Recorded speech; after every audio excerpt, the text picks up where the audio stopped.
घरासाठी, ऑफिससाठी, रेस्टॉरंटसाठी, हॉटेलसाठी फर्निचर शोधतात? आम्ही घेऊन आलो आहोत फर्निचर मध्ये व्हरायटीज, डिझाईन्स. तर आजच भेट द्या MIDC कुडाळ येथील आमच्या प्रशस्त शोरूमला. Business furniture mall Kudal, best furniture store. आमच्याकडे मिळेल दीर्घकाळ टिकणारी आकर्षक लाकडी फर्निचर, तीही विविध डिझाईन मध्ये. आमच्या प्रशस्त शोरूम मध्ये आपण येऊन पाहू शकता.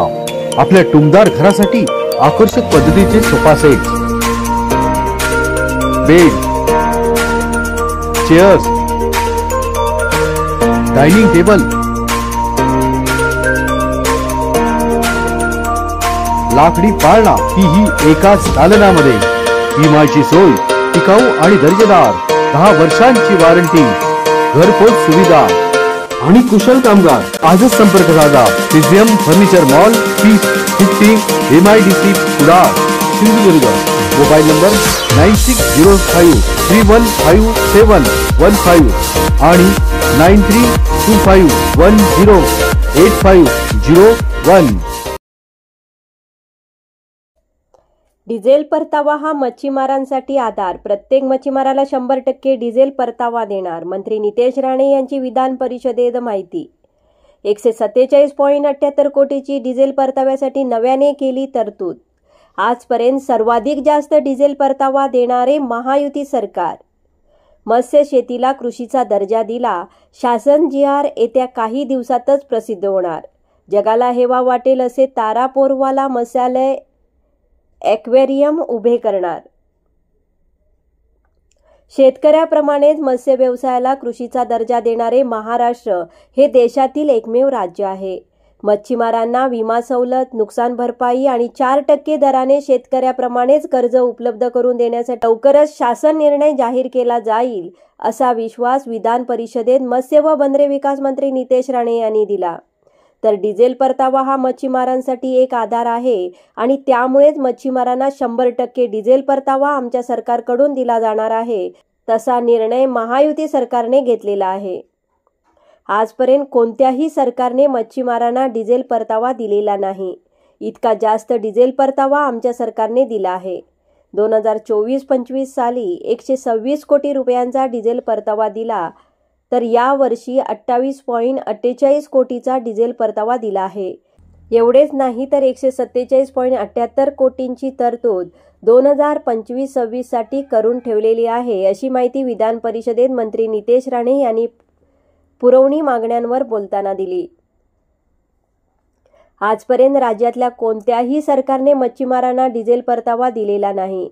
एवढा परतावा, सर्वाधिक जास्त परतावा आमच्या महायुती सरकारने मच्छीमारांना दिलेला आहे, असे सांगताना मंत्री नितेश राणे म्हणाले, 100 दिवसाच्या कार्यक्रमात मच्छीमारांना शेतकऱ्याप्रमाणे मत्स्य व्यवसायाला कृषीचा दर्जा दिला आणि हा निर्णय राज्यात क्रांतिकारी निर्णय ठरला. त्यामुळे येत्या काळात गोड्या पाण्यातील मच्छीमार असू दे किंवा समुद्रातील मच्छीमारी करणाऱ्या सर्वच मच्छीमारांना या निर्णयाचा फायदा होईल. तशा पद्धतीचा GR लवकरच प्रसिद्ध होईल, असे त्यांनी सांगितले.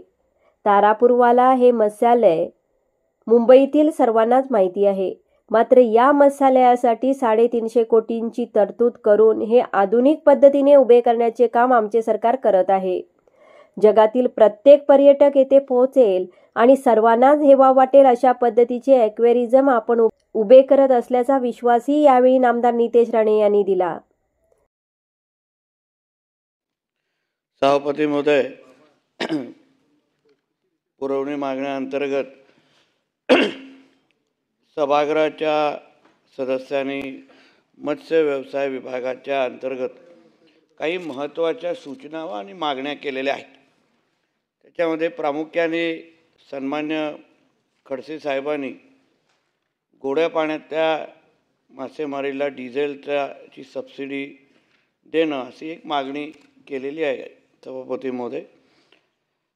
सभापती महोदय, आपल्या महाराष्ट्र सरकारने पहिल्या 100 दिवसामध्येच मत्स्य व्यवसाय या खात्यामध्ये एक ऐतिहासिक असे निर्णय घेतले. त्याच्यामध्ये सर्वात महत्त्वाचा निर्णय म्हणजे आपल्या मत्स्य विभागाला किंवा मत्स्य व्यवसायाला शेतीचा दर्जा देणं हा एक क्रांतिकारी निर्णय घेतला आणि देशातलं आपलं पहिलं राज्य आहे ज्यांनी ह्या मत्स्य व्यवसायाला अशा पद्धतीने शेतीचा दर्जा दिलेला आहे. त्यामुळे सभापती महोदय, हे जे सबसिडी देणं, जसं आपण समुद्राच्या मासेमारीला सबसिडी आणि शेतकऱ्याच्याच आधारे किंवा शेतकऱ्याच्याच मार्गाने असंख्य ज्या सुविधा शेतीमध्ये देतो, त्याच पद्धतीने ह्या मत्स्य व्यवसायाला पण असंख्य आपण सुविधा द्यायला सुरू केलेल्या आहेत. म्हणजे त्याच्यामुळे हे जे गोड्या पाण्यातले जे मच्छीमार आहेत, राज्यातल्या ज्या ज्या सुविधा आपण शेतकऱ्यांना देतो आहे सभापती महोदय, त्या सगळ्या सुविधा आता आपण मच्छीमारांना पण देण्याचा निर्णय घेत असल्यामुळे ही सबसिडीची मागणी ही त्याच्या अंतर्गतच सभापतीमध्ये येते. त्याच्यानंतर आमच्या परिणय फुकेजींनी शेतकऱ्यांप्रमाणे 4% कर्ज देण्याची मागणी मच्छीमारांसाठी केलेली आहे. सभापती महोदय, हा जो काय आपण निर्णय घेतलेला आहे मत्स्याला शेतीचा दर्जा देण्यामध्ये, त्यामध्ये आता आमचं खातं स्वतंत्र GR, म्हणजे विम्यासाठी स्वतंत्र GR काढणं, त्याच्यामध्ये सवलतींसाठी स्वतंत्र GR काढणं, नुकसान भरपाईसाठी स्वतंत्र GR काढणं, आणि हा प्रक्रियेमध्ये आता शेवटचा टप्पा आला असल्यामुळे हे जे काही 4% ज्याप्रमाणे आपण शेतकऱ्यांना देतो, त्याचप्रमाणे येणाऱ्या काही कालावधीमध्ये, म्हणजे मोजून मी काही आठवड्यामध्येच अशा पद्धतीचा GR प्रकाशित होईल आणि मग मच्छीमारांना पण 4% कर्ज देण्याची जी प्रक्रिया आहे ती प्रत्येक बँक सुरू करेल. सभापती महोदय, आमच्या दरेकर साहेबांनी तशी थोडी नाराजगी व्यक्त केली, पण मी त्यांनाही सांगते, ज्येष्ठ सदस्य आहेत, आमच्या कोकणातून येतात, मच्छीमारांबद्दल त्यांना फार काळजी आहे सभापती महोदय, आणि त्यांचं म्हणणं आहे की डिझेल परतावना आमच्या मच्छीमारांना दिलाच गेलेला नाही आणि उशिरा भेटतो. ही माहिती सभापती महोदय अतिशय चुकीची आहे.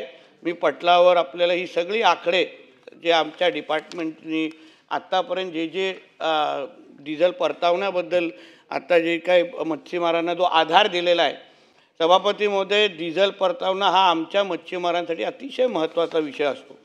मी विरोधी पक्षाचा आमदार असताना असंख्य वेळी ह्या विषयावर बोट ठेवून या जास्तीत जास्त मदत आणि लवकरात लवकर मदत आमच्या मच्छीमारांना मिळाली पाहिजे या दृष्टिकोनातून मीही मागणी करायचो.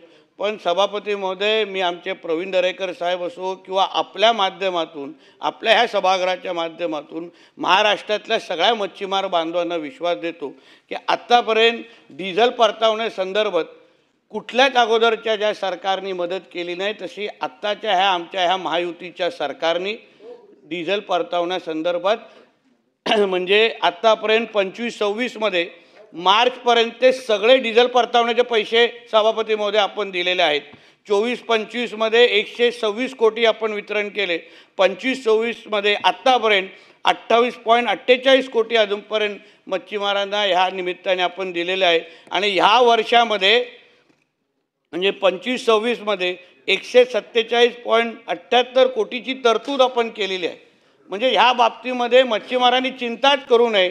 डिझेल परतावण्याबद्दल 100% त्यांना मदत करण्याची भूमिका हे आमच्या महायुतीची सरकारची असल्यामुळे त्याबद्दल त्यांनी चिंता करू नये. अध्यक्ष महोदय, आमच्या कापणे मॅडमनी तारापूर ॲक्वेरियमचा विषय इथे काढला. अध्यक्ष महोदय, तारापूर ॲक्वेरियमबद्दल मला वाटतं सभागृहाच्या सगळ्या सदस्यांच्या आठवणी असतील आणि प्रत्येकाने आपल्या आपल्या पद्धतीने आपल्या शालेय जीवनामध्ये तिथे निश्चित पद्धतीने भेट दिली असेल. आणि प्रत्येकाला आज मुंबईमध्ये एक महत्त्वाचं पर्यटनाच्या दृष्टिकोनातून असलेलं जे ठिकाण ते आमचे तारापूर ॲक्वेरियम आहे. अध्यक्ष महोदय, त्या बाबतीमध्ये आमच्या खात्याच्या माध्यमातून 350 कोटीची तरतूद आपण ह्यावेळी करून ठेवलेली आहे. PMC नेमून ठेवलेली आहे. आपण न्यूझीलंडचा आर्किटेक्ट पण नेमलेला आहे. अध्यक्ष महोदय, आणि येणाऱ्या काही कालावधीमध्ये आपण तारापूर ॲक्वेरियम पूर्ण पद्धतीने बांधायला घेणार आहे. मी आपल्या माध्यमातून सभापती महोदय महाराष्ट्राच्या जनतेला विश्वास देतो की आपण असं ॲक्वेरियम उभं करतोय की जगातले सगळे पर्यटक आपला ॲक्वेरियम निश्चित पद्धतीने बघायला येतील. आपल्याला अभिमान वाटेल की अशा पद्धतीचे ॲक्वेरियम आपल्या मुंबईमध्ये उभा आहे. एवढा विश्वास आपल्या माध्यमातून मी सभागृहाला देतो. अध्यक्ष सभापती महोदय, आणि म्हणूनच मत्स्य व्यवसाय विभागाच्या मागणी क्रमांक D6 व D9 खालील बाब क्रमांक 56 ते 61 अन्वये सादर केलेल्या एकूण 15,41,52,000च्या पुरवणी मागण्या मान्य करण्याची आपल्या मार्फत विधिमंडळात विनंती करण्यात येत आहे. धन्यवाद. जलसंपदा मंत्री